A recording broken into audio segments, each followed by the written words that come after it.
It's time to strap in and get ready for the front stretch. Presented by Joe's Karting. Dan and Dirk are live in the studio today, ready to hear from you at 402-573-0590. Well, good morning to you, race fans, and welcome to the front stretch. Presented by Joe's Karting in Council Bluffs, online at joeskarting.com. I've got an echo in my ear. Yes, me too. I don't like hearing myself once, better get it twice. Me neither. For those of you that are listening on AM 590, we appreciate everybody joining us. If you want to find out what our ugly mugs look like, you're welcome to like and follow the Front Stretch Facebook page. We are streaming the show live on our Facebook page. Those of you listening on the Half air, of the show anyway, will be able to hear the Kentucky and Daytona race recaps in turn one. We will talk with Nick Dice from Tuxedo Raceway Park about the Cornhusker State Games in turn number 2. In turn number 3, we'll talk with Spencer Pigot, driver for Ed Carpenter Racing, to preview the Iowa Corn 300. And then in turn 4, we don't have a race to preview for NASCAR, but we've got the biggest 3 days of racing in the Midwest, the Silver Dollar National, so we will preview that in turn 4. If you're listening on Facebook Live, you won't be able to hear turns 2 and 3 because you're going to be on Facebook and not on the radio. So make sure you tune in AM 590 ESPN Omaha. And that, by the way, that signal goes into South Dakota, Kansas City, all throughout the Midwest. I know they get us over in Grand Island, and we can get it when we go over to Iowa. Right about Des Moines is when it starts to kind of break up. Yep, that's where it heads. We get a couple hundred miles in each direction. I want to say a big thank you to Joe's Karting in Council Bluffs, online at joeskarting.com. Fast-paced white knuckle racing just crossed the river on 23rd Avenue in Council Bluffs. Get over to Joe's today for a little indoor kart racing. And earlier this week was the once-a-month slick track that you only get it the second Tuesday of the month. It's going to be coming up again in August. It'll be, let me get my calendar out, August 13th will be the next slick track that you'll be able to enjoy. joeskarting.com for more information on that and videos too. Follow their Facebook page. Really, really fun event. Now, I do know they are going to start doing that on a weekly basis because they are actually starting a 12-week league. Yeah, they're going to be in Malvern Bank, obviously in Malvern, Iowa, the home of dirt track racing. Is going to be sponsoring that and putting up some money for cash prize at the end of the year. I've got a big sheet on it. I know it starts sometime around the holidays, so it's got a couple of weeks until it kicks off still. I want to say it's maybe September or October, but Buddy gave me a big sheet on it of preliminary. I got to follow up with it, make sure everything's still in line. But, yeah, that's going to be a really fun thing. Every Tuesday, they're going to do the Slick Track Nationals presented by Malvern.Bank. All right, let's talk about the results from Daytona. We were expecting to talk about those results last weekend, but obviously Mother Nature interfered, and we moved to a Sunday afternoon race. And pretty typical Daytona. Had some of your big heavy hitters that were taken out early. Brad Keselowski's usually very solid at Daytona, finished 9th in Stage 1, ended up finishing 39th on the day. Daniel Suarez finished tailing Charlie at 40th. Ryan Blaney 36th, Chase Elliott 35th, Clint Bowyer 34th, Austin Dillon 33rd, Kevin Harvick 29th, Hamlin, Logano, Stenhouse, Jones, Truex, Bowman, and Larson all outside the top 20. But I think the big story that came out of it, out of Daytona, was Justin Haley winning that race and the way it won. Once again, his third start. Right, and is obviously his first Cup Series win. He is ineligible for series points, so he doesn't have a ticket punched to the playoffs. He is not eligible to race in the NASCAR playoffs. Even if he was, he wouldn't have enough points to get into the playoffs because he's got to be in the top 30 in order to qualify for the playoffs with a race win. And I was a little bit surprised. All that night I was fielding text messages again from fans that were a little bit confused as to why NASCAR decided to call the race when they were coming to green. And the best I could explain to people when we were having this conversation is that NASCAR is never going to hold off on a caution if they think it's going to rain. They want to get back to racing. They can't make decisions on if they think something's going to happen. They have to make a decision on, is it happening right now, and is it still safe to race? Well, it's plain and simple. I mean, we're here in the hotbed where they've got the CWS, and CWS games several times in the last few years have been canceled, or not canceled, but delayed because of lightning. Yeah. And the college game, NCAA, has a 10-mile radius for the lightning. And NASCAR has an 8-mile radius for their lightning around a speedway. And if that one lightning strike hadn't hit when it did, we could have gone back to green, and we could have completed. We may be able to complete the race. And I just want to remind everybody that when you're up in arms, that NASCAR is, oh my, why are they calling this race with 8 miles away? Because there was a couple of fans that were unfortunately killed in Pocono a few years ago, after NASCAR didn't evacuate the grandstands fast enough. Now, it wasn't in the grandstands that it happened. To my recollection, the lightning strike hit the car that they were then next to. The lightning then jumped, or they were in contact with the car. I know one fan died. I can't remember if it was multiple. But it was in the parking lot. Right, absolutely. Yeah, I mean, the fans had gotten out of the stands, but if they'd have gotten out 10 minutes earlier, might have saved their life. Might not have. I mean, who knows? But they're being proactive and trying to prevent some of this stuff. They're sitting in metal grandstands, just be like going down at I-80. Most of the benches are metal. And, obviously a big target for lightning. I know they've had lightning strikes at I-80 before. Well, we had that with the Charlie Clark. We had that with the Charlie Clark. It sprinkled for a little bit of that modified the sport mod feature when we were rolling out the features. It wasn't enough that it was going to stop the racing. And it didn't get to be enough until well after an hour or so after we had to call the races. But it was when the lightning struck so close to the racetrack that they said, okay, that's it. Everybody get in your trailers, get out of the infield. Everybody in the grandstands, get to your car, and let's get home. We're going to reschedule this. Lightning's one of those things that when it strikes close to you, you got to move quick and you got to get out of the way. So I applaud NASCAR for that. Unfortunately, we didn't get to see a finish at Daytona that we all maybe wanted to. But congratulations to Justin Haley. Part of winning in NASCAR, part of winning in racing, period, is strategy. And in NASCAR, weather strategy comes into play. How many first-time winners and only-time winners have picked up a win because of a rain-shortened race? Oh, yeah. I mean, it's countless. Yeah. And we just go back here in recent years. Chris Buescher, got his only win. And I think 50% of Kyle Petty's race wins came from rain-shortened races. That could be. I've heard some stats similar to that. Because he has 2. One of them was a fuel strategy. The other one was a rain-shortened race. David Rudiman. I think. Rudiman, yeah.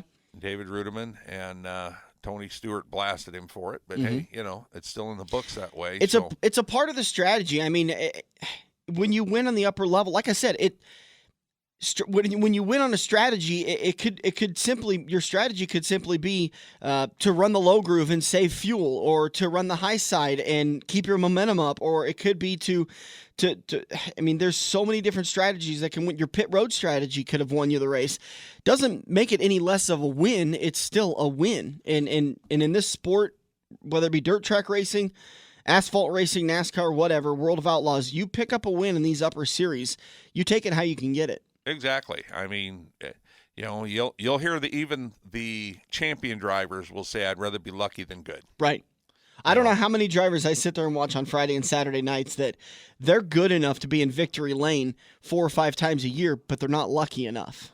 Well, let's just go to Kyle Larson. And I mean, I don't mean just this year. I'm talking about his short career. Yeah. He's had enough goofy things happen to him that I think it's kind of funny that they picked him to be the driver to do the bottle cap challenge. They put a Coke bottle down on the wall, and he's supposed to drive by it and spin the lid off. So. Yeah. Joey Logano picks up stage number 1 win, and Austin Dillon won stage number 2. Again, Justin Haley, your winner on the day. William Byron looks like he was the biggest points getter of the day, finishing 3rd in stage 2 and coming home runner-up. Kentucky, and that's weird. I don't think, since they've changed his points to these stages, I don't think the top point getter has been under 40 points. Yeah. Well, I couldn't remember. Nothing rings a bell. The race winner gets 40, and I can't think of somebody that wasn't running for cup points that won a race. Yeah. I can't think of one either.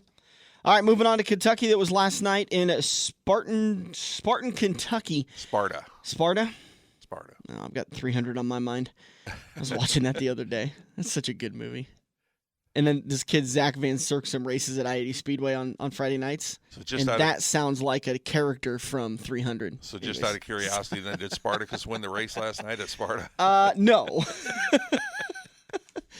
But there's a joke to be made of the 1-2, but we'll leave it for another day. All right, so at Kentucky, Austin Dillon, worst of the typical best. He finished third in stage 2, but 35th on the day. Was still running, but he was quite a few laps behind, about 60 laps behind the rest of the field. About 40 laps behind the rest of the field. Jimmy Johnson finished 30th on the day. Kevin Harvick, 22nd. Brad Keselowski, 20th. Can I just mention, I haven't really been paying too much attention to Kevin Harvick, but even though he's third in the points, he just doesn't seem to be popping this year like he did the last couple of years. That 4 team seems to be struggling just a little bit. I think I mentioned Brad Keselowski, top 20 finish. Kurt Busch, Kyle Busch, Eric Jones, Kyle Larson, Denny Hamlin, your top 5. Boyer, Logano, Suarez, Newman, and Busch, your top 10. And again, we're talking about Chris Buescher in the top 10. They are consistently laying down good finishes on mile-and-a-half tracks for that JTG Doherty Racing. And back to Harvick, like you said, he's just not doing what he's done the last couple of years. And part of that, in my honest opinion, is that they are not even coming close to pushing the envelope like they usually do, because they don't possibly want to win a race and be the first Cup driver to be DQ'd. I honestly believe that. You think that's it? They have not been pushing the envelope. You haven't heard a peep out of them in inspection. No inspection issues this year. There was, down at Kansas, we had 2 Stewart-Haas racing cars that had issues, but it wasn't Kevin Harvick. Right. It was Clint Boyer and Almirola, I think. Was it Eric? Yeah, I think. No, it was Suarez, because Almirola, I think, was on the front row, wasn't he? No, Boyer was on the front row. Well, it was all 4 of them were on the front row. It was Stewart-Haas Racing. 2 rows. They don't go 4 wide, so all 4 weren't. At Kansas, they tried to go 4 wide quite a few times. But anyways, I digress. So Kentucky last night, I was out at Eagle. I didn't get to watch the race. You were checking in and out as you were at a previous obligation, but you talked a little bit about it. It seemed to be kind of a real calm race at the beginning, but it heated up those last 5 laps. Well, I mean, they had a shootout. Mm-hmm. They had a green-white checker. That I did get to see a video of, and was some amazing racing. The Busch brothers beating on each other all the way around the track. It looked like a short track deal with Kurt Busch coming out on top, but he made a big move. Actually looked like little brother. He made a big move. I think he restarted 6th and came out with his brother, who restarted 3rd, and they came out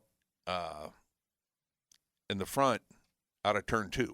So Kurt took a big old lap on the high side and just buzzed around everybody, and Eric Jones came up, and they were kind of 3 wide down the back straightaway, and Jones had the position, but he had to really lift to get into the turn into 3. So put the other 2 out front, and they ran that way for the next lap. And but the rest of the race, and I mean, even a few people commented on Facebook that I should have gone to the local dirt track. That race in Kentucky wasn't worth watching. So Kurt Busch gets the win. Kyle Busch comes home second, as we talked about. Kurt won stage 1. Kyle won stage 2. So it was a Busch brothers dominant race as far as the points were concerned. Kurt comes home with 54 points on the day. Kyle 53 points on the day. So that puts race number 19 to bed. We have just 6 more races until the playoffs are locked in. We have our drivers for the 2019 playoffs, and we only have 6 races left till our contest playoffs begin as we mirror the schedule. Before we go to break, I wanted to talk a little bit about the Iowa Speedway contest presented by Rick Havenridge of Wealth Partners, a private financial advisory practice of Ameriprise Financial Services. Visit them online, rickhavenridgeadvice.com. And I got to say a big thank you to Iowa Speedway for hooking us up with this, and of course MBM Motorsports and Joey Gase, who we're going to hear from next weekend, for giving us a team to work with. But hold your breath, ladies and gentlemen. Sit down. You're never going to guess who won the contest. For the 3rd time, Rob Smith and Karen Smith are going to a NASCAR race courtesy. Actually, for the 3rd time, they're going into the pits. I think they've won tickets multiple times past that. But now, we get to see if they're going to put their money right where their mouth is. So this was the funny thing. When they won the May race down at Kansas, the May contest, Karen said, we were thinking we weren't going to go. We were just going to take the tickets and let somebody else win. And then we decided, well, let's give it another try and let's experience it for a second time. And we were talking to her Saturday night before the race. And she goes, I'm really glad we did we ended up taking the grand prize because we really got to kind of see another perspective of it, and we really got to enjoy it. So I think maybe next time if we win, we'll pass it on. So we'll see. As the Zen Master says, we'll see. But congratulations to Rob. Amazing that he's won both of our contests this year. He's had a flawless year. He started off this contest in 14th and just slowly got better. Came up to 9th after Sonoma, came up to 7th after Chicagoland, jumped to 2nd after Daytona, and then picked up the contest win after last night's race at Kentucky. 200 points is all that got him there. Well, the Daytona race is the one that really intrigues me. He went from 7th to 2nd by scoring 23 points. Yeah. That's how screwed up the Daytona race was. Yep. And that was his worst points get of this contest. Well, but even 23 is usually low. Right. You know, but you and I talked, and we tried every which way. We even thought about skipping the Daytona race and then, doing the, a race earlier, because we just wanted to have 2 weeks before the event at Iowa Speedway. Yeah, we want to give you guys time to because we didn't like putting the Daytona race in the contest, but it ended up kind of, being an interesting event. So next time we're not going to hesitate. if there's a restrictor plate race in our 5 race, there is. Listen to the points that were received by the top 5 finishers. Rob got 23. This is all at Daytona, by the way. Rob got 23. Aaron Roth, who finished second, got 14 points from Daytona. Kerry Christensen got 24 points from Daytona. Alan Gray was third, fell to 8th after getting 9 points. He jumped back up to 4th by the end of the contest. And Travis Rohr, who finished 5th, got 9 points. So nobody in the top 5 really had a good Daytona race. Nobody had Justin Haley. And by the way, because you asked it too, and we should clarify that for the next contest, the next time this comes around, that you would have received the points that Justin would have received had he been eligible if you took Justin. I don't know why you would ever take Justin, but if you happen to take a driver that is ineligible for series points, we still give him those points. We go back and tally. Well, the website goes back and tallies up how many points you would get. Yeah, it wouldn't be a bad pick for, sometimes taking Brendan Gaughan because he's had a couple top 10 runs in this Beard car. He stays out of trouble, and I think he ended up, finishing 16th here, I think, at Daytona, so... We'll see how this turns out. I'm trying to show the Facebook Live my read card for Rick Havenridge. Oh. A big thank you to Rick Havenridge of Wealth Partners for presenting the contest. He makes it so we are able to do this contest and to afford to do it online. So thank you so much to Rick Havenridge. Make sure you go to his website, rickhavenridgeadvice.com, for more information. It's never too early to start preparing for your future. We got to take a break. We'll be back in turn number 2. Nick Dice of Tuxedo Raceway Park will be joining us. We don't talk too much about Tuxedo Raceway Park other than it finally drying out. He's got something a little bit bigger to talk about. It has to do with the Cornhusker State Games. Spencer Pigot from Ed Carpenter Racing is going to be around that corner in turn number 3 to preview the Iowa Corn 300 at Iowa Speedway coming up this coming Saturday night, July 20th. So we'll talk to Spencer about that. We'll be back live in turn 4 to preview the Silver Dollar Nationals. Anybody watching on Facebook Live, we're going to talk about some of the local dirt racing action throughout the area that happened on Friday and Saturday night, Wednesday, Thursday, Friday, and Saturday night. We're going to be back on the front stretch. Hey, look at that. You're sitting on your couch playing Halo, Madden, or NASCAR while your friends are at Joe's Karting. Each lap is an adrenaline-filled, heart-pumping, white-knuckle experience that you can only get at the Metro's largest indoor karting track. Eco-friendly Honda engines rip you around the professionally designed road course at breakneck speeds. Can you reach the 14-second lap bracket? There's only one way to find out. Put the controller down and get to Joe's Karting, 23rd Avenue in Council Bluffs next to Quaker Steak and Lube. We're hooked up in turn 2 and still showing the green flag on the front stretch. Welcome back to the front stretch. Just about ready to do another Red Oak Fabrication interview. RedOakFabrication.com for all the information you need to get set for getting your chassis or parts and pieces powder coated. We're going to talk to a guy who is very in-depth with the karting world, and a powder-coated kart probably doesn't cost $245, but a sprint car chassis or a late model chassis, that will cost you $245, which is a pretty good deal. Get over to RedOakFabrication.com today or email jordanf@RedOakFabrication.com to get more information on a bare-framed powder coating for just $245. Maybe you can work out a deal if you got a couple of cars that need to be done. RedOakFabrication.com. Joining us on the show now, it's been a long time since we talked to him, Nick Dice of Tuxedo Speedway. How you doing, sir? I'm doing good. How are you guys doing? Doing well. The last time you and I talked, it was through a conversation on Messenger, and you were busy trying to drain a lot of water at Tuxedo Speedway. Did you ever make any headway?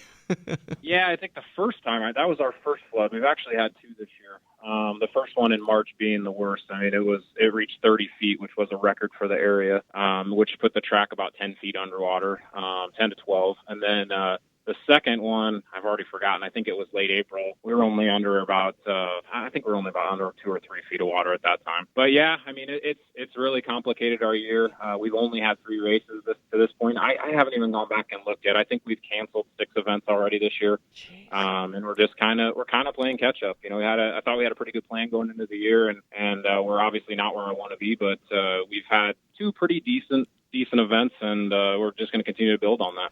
So is Mother Nature like your mother-in-law, or what's the deal with this? My mother-in-law is way better than Mother Nature. Good answer. Everybody's kept an open mind, and a lot of people have been able to point out, you look at, the difficulties that tracks in Kansas City have had, and then obviously, you look at the issues that Kearney has had overnight and stuff like that. I mean, it's just, at the end of the day, it's a go-kart race, and we have a lot of time invested, and I'll be honest, it's been extremely frustrating, but it's races, and we're going to get them in one way or another. We're just probably not going to get them in the quantity that we wanted to, obviously. Well, quality over quantity, I think, would make a lot of drivers happy. Yeah, and that's been another issue. That was our battle last year with quality, and just kind of learning how to work the dirt, how to make things better, how to make a good racing service. And I can tell you, after last Saturday, I feel really confident in the direction that we're going. We were able to kind of keep things on time. The racing that we had from the cage carts especially, they were too wide. There were people passing on the outside, which I'm going to be honest with you guys, that's not typical in karting. Karting's kind of a one groove, follow the leader, wait for somebody to make a mistake, and I don't know what it is. I'm not really sure what we hit on. Obviously, more races maybe we can start to figure that out, but we had carts passing people on the outside. We had 3 wide. It was great racing. It's good that you found it. It's a little scary that you don't know how you found it. Yeah. I mean, the track was the dirt down there. I mean, it's the bottom of it used to be a lake bed, and it's really good dirt, but we're still kind of finding out that combination to keep it smooth and keep it wet. And we have one corner that doesn't get any sun, and then we have one corner that just gets pounded all day long. So kind of finding that happy medium, how you take care of it. Again, that was our 3rd race of the year, and we're in the middle of July. So just kind of learning that stuff and just trying to get better every week, really. Yeah, that's probably the biggest problem with the Eagle is turns 1 and 2 get that sun, as the sun's going down for 2 hours, and turns 3 and 4 don't get it. So I can understand what you're saying with 2 different ends. It's extremely similar circumstances to the big track that they have out there at Eagle. Yep. Do you guys have modifieds tearing up your turn 1 too, or is that just at Eagle? No. We don't. Fortunately, we don't have that problem. Well, we wanted to talk to you today because the Cornhusker State Games are making their return in 2019. I'm on the website, cornhuskerstategames.com, and I'm under the sport listings, and good Lord, is there figure skating is going on, foot golf, gymnastics, cornhole, chess, arm wrestling. I mean, what isn't happening at the Cornhusker State Games? I looked at and I've been involved with the Cornhusker State Games through several different avenues. My kids have participated. I participated in track and field, I don't know, about 10 years ago. I also ran swimming 1 year with some family friends of ours out at Woods Pool in Lincoln. They had 10 almost. I think it was 10,500 people last year who were involved in the Cornhusker State Games. It's one of the largest amateur sports events in the entire country. Probably in the world.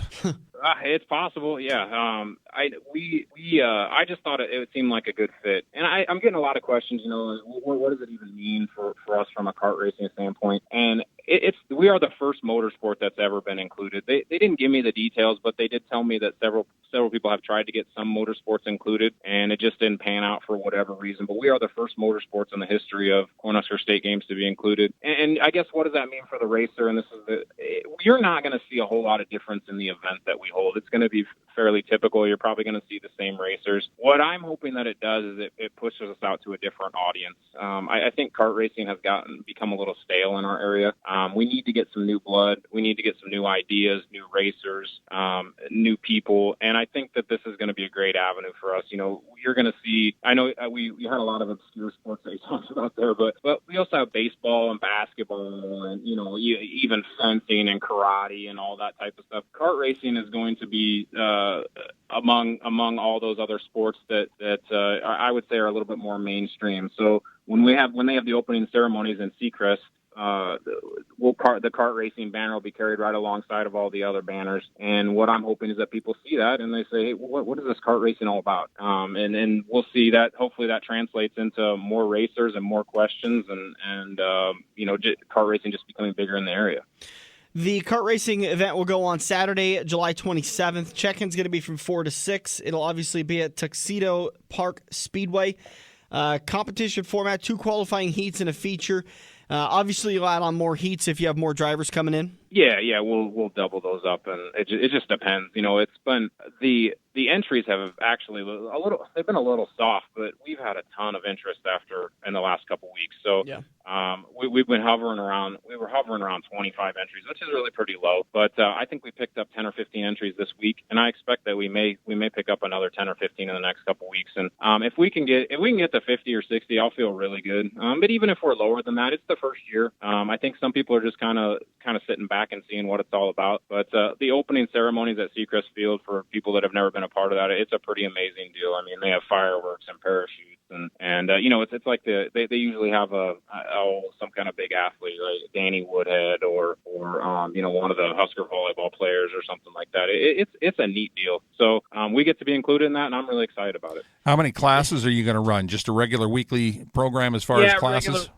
Regular weekly. We typically run 12 classes. It just depends on who shows up. We'll have 12 to 13. My guess is we'll actually be around that 12. Okay.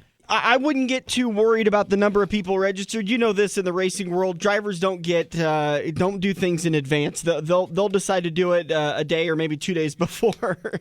Yeah, and it's extremely typical. And the other thing too, I talked about the 10,000 entries last year. Cornhusker State Games in a total right now only has 5,000 people registered. So it's not a car racing or it's not a racing deal. I think it's just people in general just kind of waiting for the last minute. And like I said, I feel pretty good about it. The city of Crete, through a state grant, helped us kind of come up with the money to. There's a little money that we have to pay to make this happen. So I'm just extremely appreciative of them helping us get that grant written to make that happen. And we're really excited. It's just something different, and we'll see what happens in year one, and hopefully it just becomes something that is a annual event. Well, I also think with the entries being down, like you mentioned, at 5,000 right now, I think a lot of that has to do with what Mother Nature's been doing all across the eastern half of the state. So that's probably part of it. It's just like, we talked about it. It's just been a struggle for everybody. I was putting a trench in this week to kind of help, or a couple weeks ago to try to help some of the water run off, and it's just amazing how hard the clay that we have is, but how wet it is all the way down. I had no idea. And it just. My biggest problem this year has actually been the pits, not the racetrack. We just can't get water out of the pits, and if I can't get trucks and trailers into the pits, we can't race. So it's been rough. A couple times we've had a track that probably was raceable, but we couldn't even get to it. So hopefully that's behind us, and we'll just keep pushing. You're doing a great job, man. Keep your head up, and it'll all pay off. The Cornhusker State Games this coming Friday, July 19th until July 28th. Get more information, cornhuskerstategames.com. Is there I assume there's information on the Tuxedo Speedway Facebook page? Yeah, we'll send everybody wherever they need to go. If anybody has a question, they can definitely message me through the Facebook site and then our website, racetuxedo.com. Either way, they can get to me. But we'll get you the information that you need regardless. All right, man. Appreciate it. Best of luck for the rest of the season, and we got to catch up soon.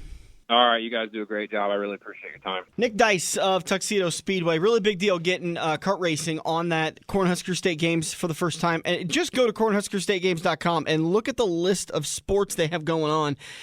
It's going to be a busy a week and a half of festivities and events going on at this Cornhusker State Games. Well, yeah, and it gets auto racing in the door. Mm-hmm. I mean, auto racing always ran at the state fair and stuff, modifieds, late models. They always had some decent races put on there.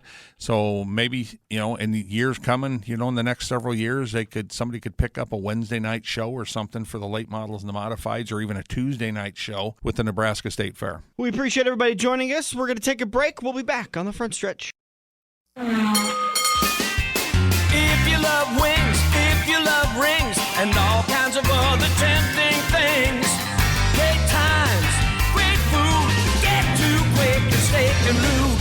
Quaker Steak and Lube is the official watering hole of the front stretch and the best place to catch all the NASCAR action. Open at 11 a.m. with delivery available.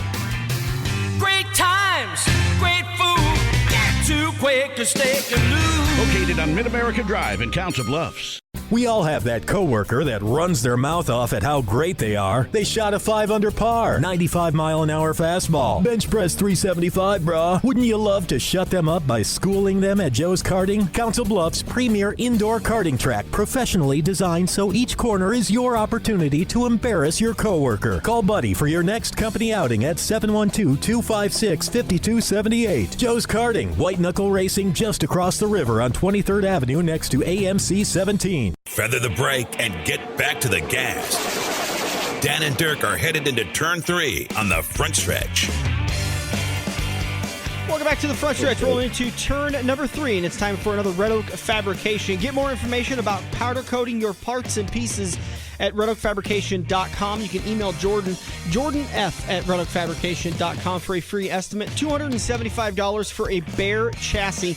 Unfortunately, some of our favorite dirt track drivers in the area have torn up quite a bit of equipment, and they're in a waiting line to get new chassis for their sprint cars, modifieds, what have you, even late models. So if that is you and you want to get it powder coated, get the superior protection, make sure you go to Red Oak Fabrication. Joining us on the Red Oak Fabrication hotline, driver of the number 21 Chevrolet at Ed Carpenter Racing for the IndyCar Series. That's Spencer Pigot. How you doing, sir?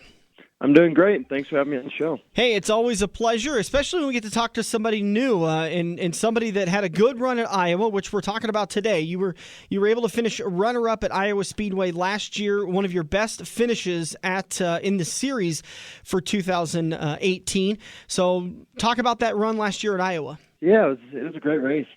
We didn't qualify great, which is a little frustrating. We started near the back, but that just made the race, I guess, a little bit more fun. More cars to pass, and we had a great car, a great race. Was able to come all the way from, I think, 16th or 17th starting position to finish second. So it was definitely one of the races I'll always remember. It was a lot of fun. Iowa was such an intense lap, and when there's 24 Indy cars going around there, it's nonstop. So constantly having to pass and make different moves, trying to not only pass for position, but lap traffic becomes a big deal as well because it's such a short lap. So for us, it's a lot of fun. There's always something going on, and we had a really good race. I think Ed Carpenter Racing is at a car and finished first or second for the last 4 or 5 years now. So hopefully we can keep that trend going this year. So you said intense lap. Does that mean you breathe like once a lap?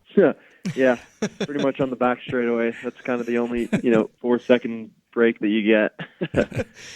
I always love that delicate balance. Drivers want to win the pole and lead every lap and lap every other car and just make it the easiest, safest win for them, while us drivers, we love watching you guys qualify from the back and have to fight your way to the front. Yeah, I guess there's positives to both situations. I don't think you're ever going to have an easy race at Iowa, even if you are leading, because, there is so much lap traffic that comes into play. So it's not one of those places where you can just have a dominant car and, be on kind of a Sunday drive. It's always intense. I think no matter what position you're in, you're always kind of fighting for something. Oh, our world's more of a dirt track world, and out here we get two guys might go for the point, and they'll be out there for 4 or 5 laps running side by side, and they'll get out with smiles on their faces and say, "That's the funnest racing I've done in a long time." It's a little bit different there in the big time motorsports world, isn't it? I don't know. I think we all love racing side by side, and there's not many tracks that we go to where you can do that for lap after lap. A lot of times, especially on the road courses, it's kind of, if you're side by side, it might be for one corner or maybe 2. But at Iowa, last year I was side by side. I remember with Hinchcliffe for a couple laps and other guys for different laps. So, I think we all enjoy that short track style of, it's kind of a dog fight, and you're always racing wheel to wheel, and, it's exciting for us. I know it's exciting for the fans. So, obviously you want to be the guy that comes out on top of that fight. But even if you do finish second, I think, having a great race is, battling is always a lot of fun. Going back to last year's race, you kind of touched on it again there. You were able to get a second place finish after starting back in the mid-teens. Is there anything you can kind of pinpoint that you may have made a mistake last year, or you're chalking up the qualifying that you weren't able to get that one spot better? I don't know. I think for sure qualifying, we have some ideas on how to improve that, and I think we definitely will. But in the race, the car was pretty good. I think if I could remember one thing, we probably, could have taken a little front wing on the last stop to help the front a little bit. If I remember correctly, we had a little bit of understeer in the last stint, and I think that's where, the leader kind of started to eke away from us. So I guess try to be a bit more aggressive on setup and, kind of keep up with the track as the rubber gets laid down during the race. You've got some guys that are incredibly tough there. The defending race winner, James Hinchcliffe, Joseph Newgarden, who I believe has won 2 races there, but he led a dominant portion of last year's race at 229 laps. And then you have Sato and yourself. That Iowa can be a big equalizer for you guys with the tight racing action. Yeah, it is. I think it can also change a lot during the race. I think at some stages you can be, really quick and have a dominant kind of 50 laps or so, and then later in the race it can kind of change. So that's why it's important to keep up with it, make changes, whether it's tire pressure, whether it's front wing, whatever you can kind of do during the race to keep up with how the track evolves throughout the race, because it does change. I think this year it'll be a night race as well. Last year was Sunday afternoon. This year it's Saturday night, so that'll be a little bit different. So you just kind of have to keep up with it, because that the other guys are so experienced, the teams are so good, the drivers are so good that they're going to be getting the most out of the car throughout the whole race, and you have to do the same. If you're looking for that little extra something, how great is it to have Ed Carpenter in your corner? No, it's great. I've definitely learned a lot from Ed, especially the past year and a half driving on the ovals with him. He's obviously been around for quite a few years, and he's driven at every oval. He's kind of has knowledge of any type of experience or question I might have. So it's definitely a valuable resource, and I think we've been working well together, and hopefully we have a few more strong showings on the oval this year. Iowa's a bit of a unique racetrack, although it is mirrored after, I believe it's Atlanta, Richmond. Is there any other track on the IndyCar circuit that you can kind of compare it to or test at to try to pick up an extra tenth or half a tenth? For me, there's no other track that we go to like it, and testing is pretty limited, so we don't really get a chance to do that much. We spent some time in the simulator, which we have Iowa as one of the tracks in there, so we try to do some work there before the race. But for me, there's nothing like Iowa that we go to. It's so short, it's so fast, it's high banked, it's bumpy. It's, for me, one of the most physically demanding tracks on the circuit, because there is hardly any time to rest and kind of catch your breath. You're nonstop. So it's one of those events that you kind of have to unload from the trailer strong, and that'll kind of carry you through the weekend. If you don't start off on the right foot, then it can be hard to get back towards the front, because it goes by really quick. You get one practice, then qualifying, then one more short practice, and then you're racing. So it's really important to kind of unload quick and get the ball rolling. I know from sitting in front of the TV and watching you guys, I'd rather watch you at a short track such as Iowa than at a mile and a half, say Texas or something like that.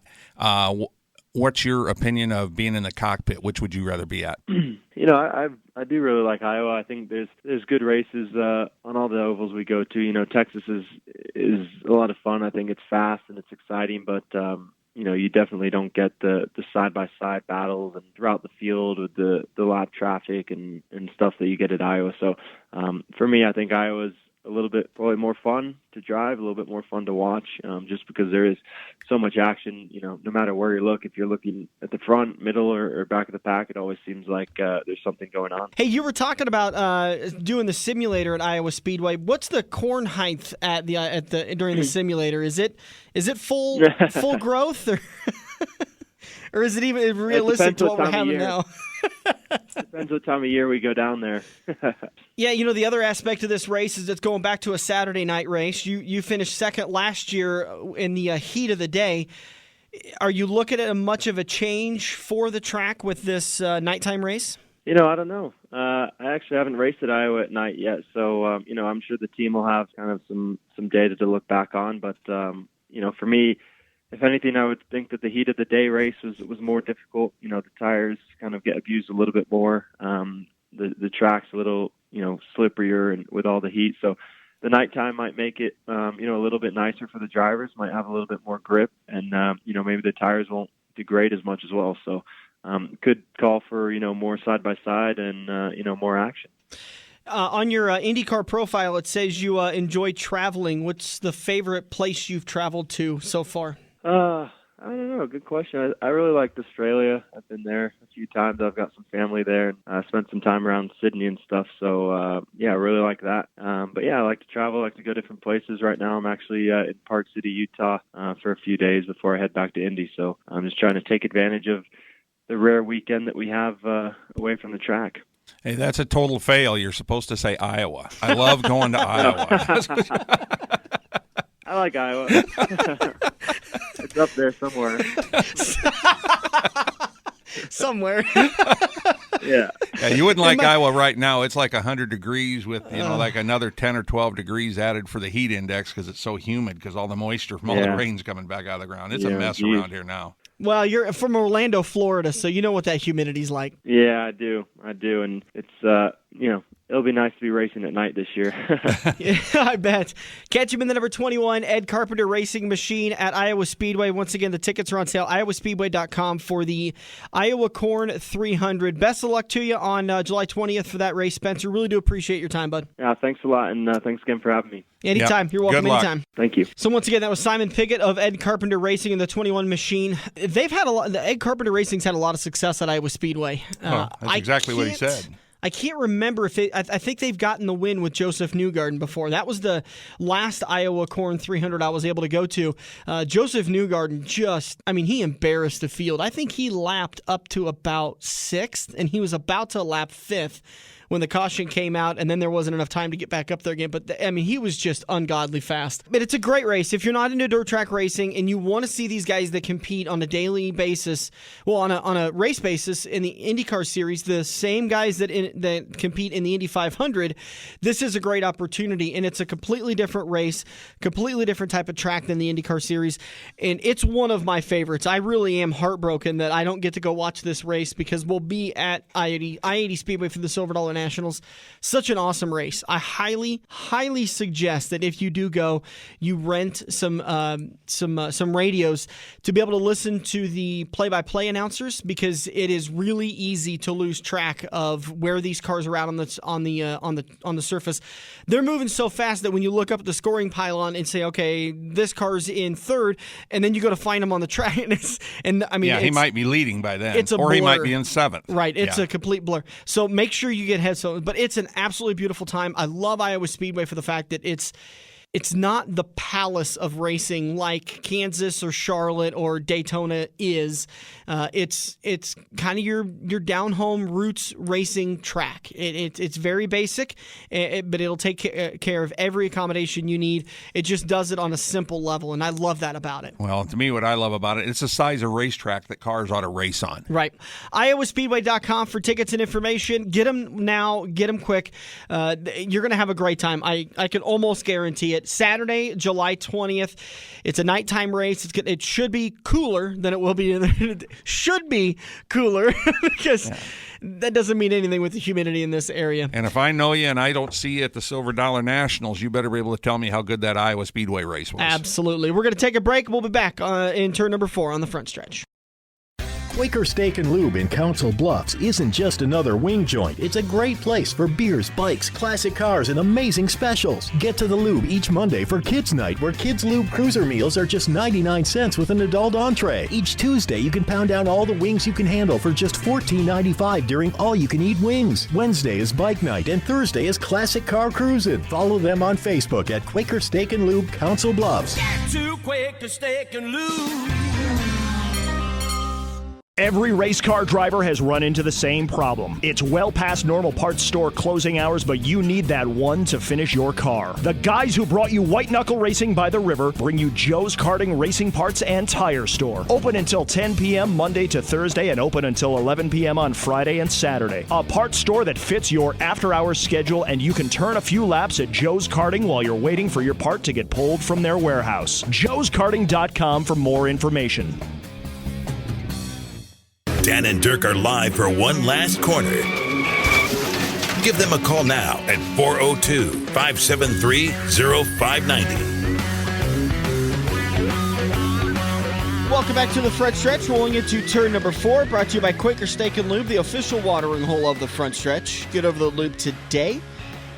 No NASCAR action on the big screens today, but they'll have, what other sport is playing right now? Baseball? Yes, baseball's in. They'll have, I'm sure there's a baseball game on, right? You know what? Just take a nap. It's a Sunday. Just get over to the Lube today. Enjoy yourself some great food. Let's see, at Bike Night on Wednesday, I had... Boy, this is sad. I can't even remember what I had. On TV.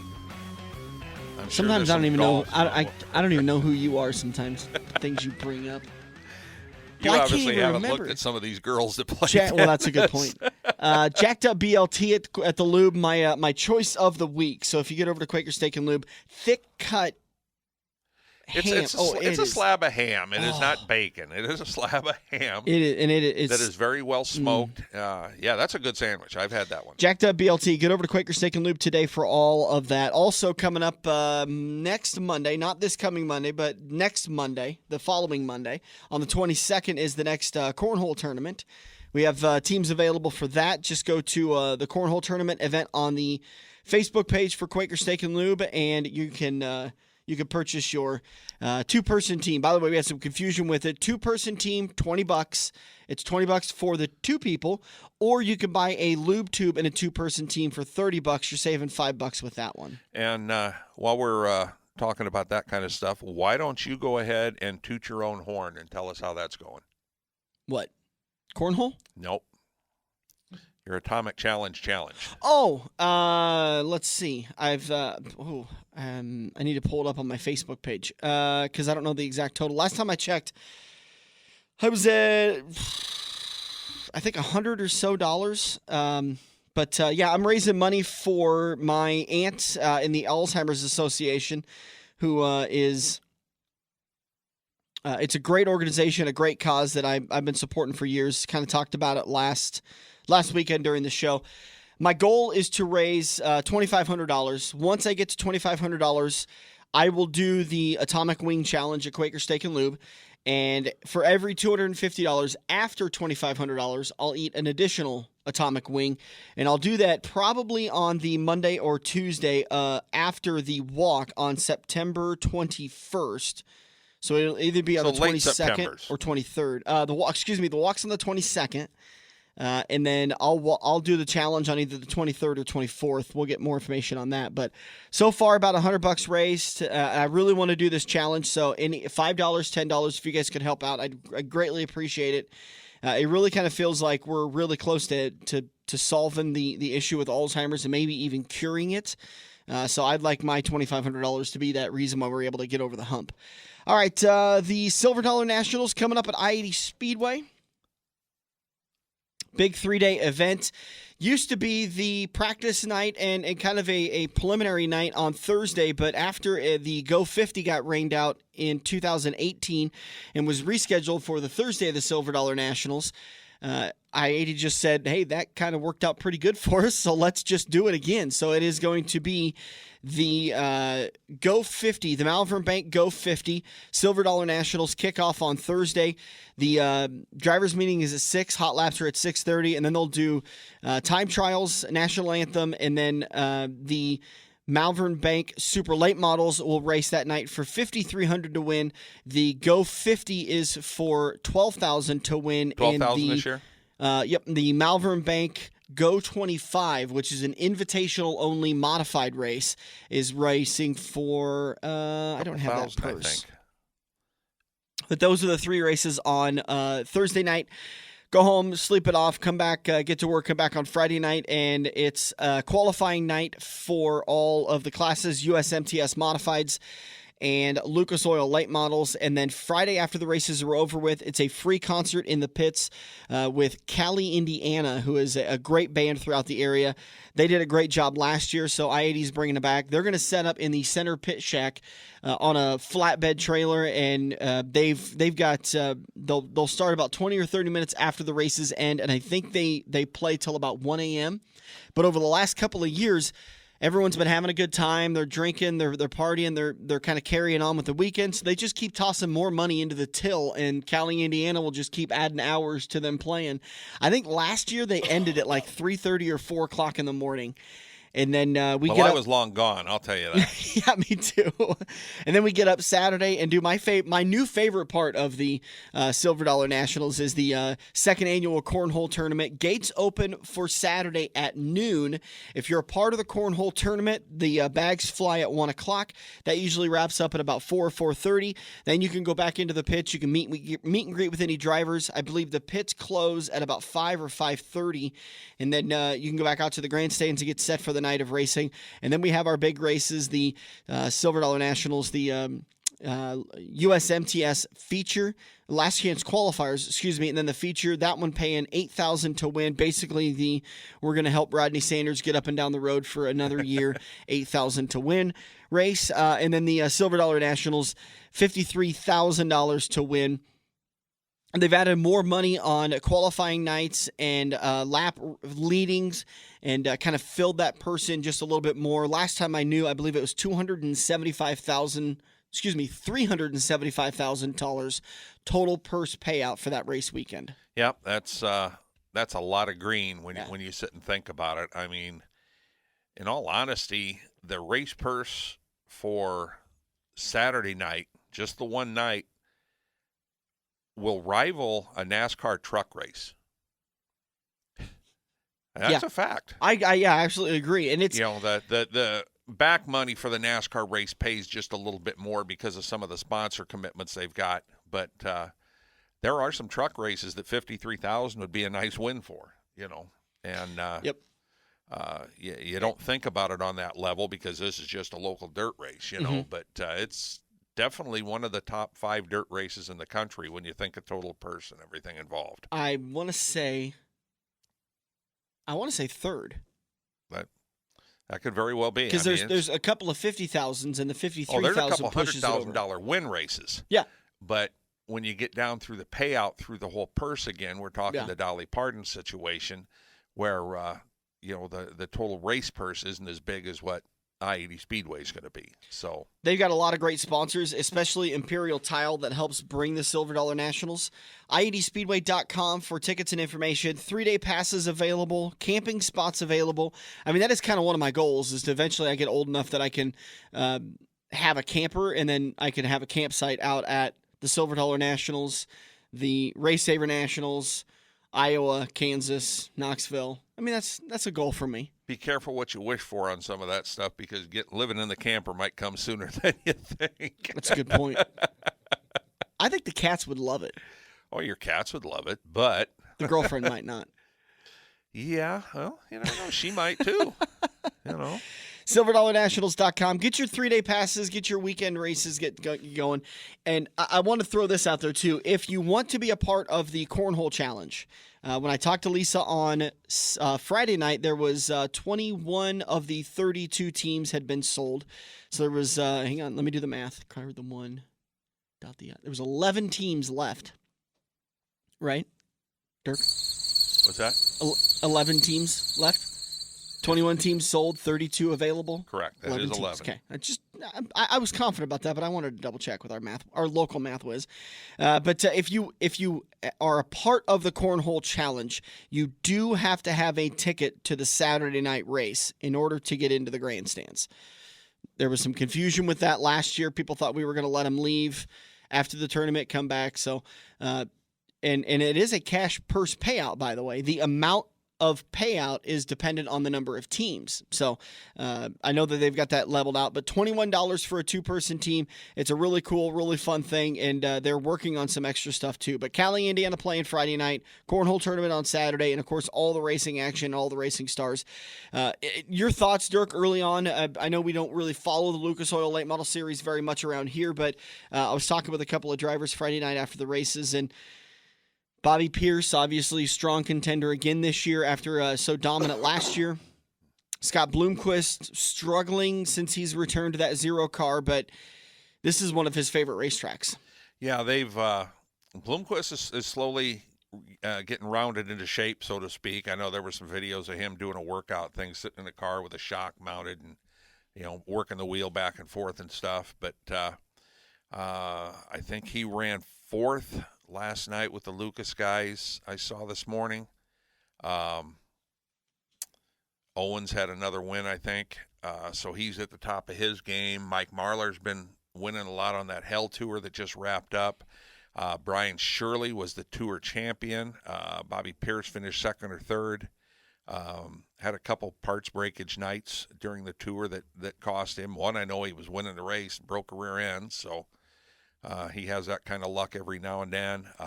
Brandon Shepard has been tearing it up wherever he decides to show up.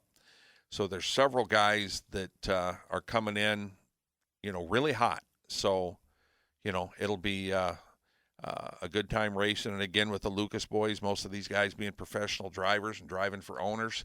There's been several driver owner changes from last year. I mean, T-Max in a different car. McCready's driving the car that Jonathan Davenport used to drive a few years ago, the 6 car. Davenport's back in the 49. Brandon Shepard's in the one of the 1 cars. Hudson O'Neill, the new deal. I think he's back behind the wheel now, all healed up from his shoulder surgery. To follow up last night's races, Jimmy Owens picked up the win. Earl Pearson picked up second. Mike Marlar in third. Bloomquist in fourth. And Jonathan Davenport in fifth. Jimmy Owens, still one of the older drivers on the circuit, still picking up wins, cashing that $15,000 payday from last night. And, it's when you look at the point standings, Jonathan Davenport, your series points leader.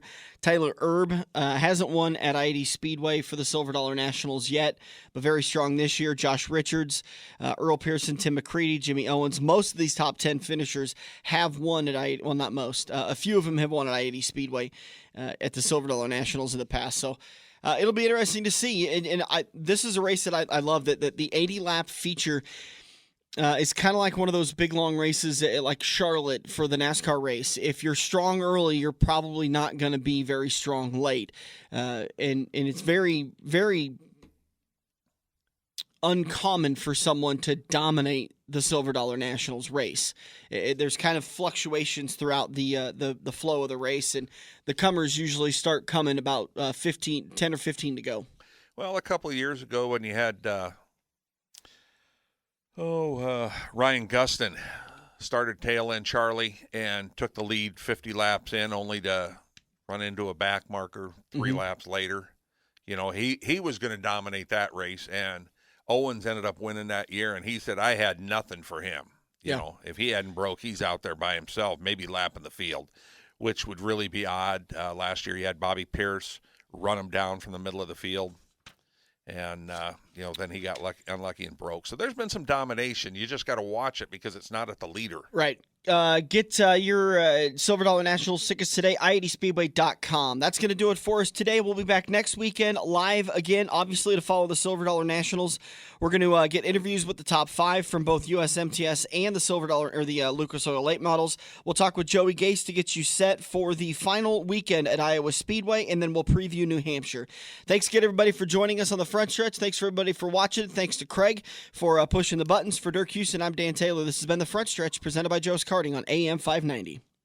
Every race car driver has run into the same problem. It's well past normal parts store closing hours, but you need that one to finish your car. The guys who brought you white knuckle racing by the river bring you Joe's Karting Racing Parts and Tire Store. Open until 10 p.m. Monday to Thursday and open until 11 p.m. on Friday and Saturday. A parts store that fits your after-hours schedule, and you can turn a few laps at Joe's Karting while you're waiting for your part to get pulled from their warehouse. joeskarting.com for more information.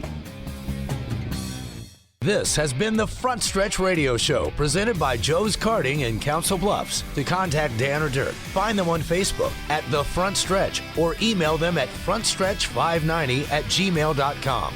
If you missed any part of today's show or want to hear a previous show, subscribe to the Joe's Karting YouTube page, where you can find almost every Front Stretch show.